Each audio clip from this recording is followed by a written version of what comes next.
আসসালামু আলাইকুম, আশা করি সবাই ভালো আছেন। তো এটা হইছে একটা ফ্ল্যাট বাসা, আর এটা হইছে একটা কেসিং রুম। এই যে কেসিং রুমটা দেখাই আপনাদের, এই যে। তো এটা হচ্ছে একটা মুখ।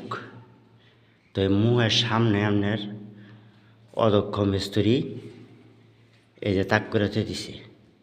এখানে দরজা লাগাইব, দরজাটা কই লাগাইব এই জন্য এই যে পুল করে থুয়ে দিছে। অনেক তাকটা পুরাটাই ভাঙন লাগতেছে।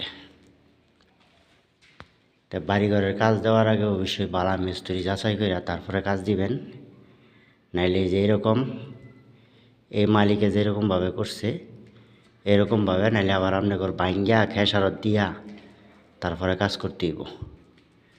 তো ধন্যবাদ, আশা করি জিনিসটা আপনারা বুঝছেন। তো এভাবে আপনারা ভালোভাবে যাচাই বাছাই করে তারপরে আপনারা কাজ দিবেন, নাইলে যেভাবে আপনাদের খেসারত দেওয়া লাগবে। আশা করি বিষয়টা বুঝতে পারছেন। ধন্যবাদ, কষ্ট করে যারা ভিডিওটি দেখলেন। আসসালামু আলাইকুম।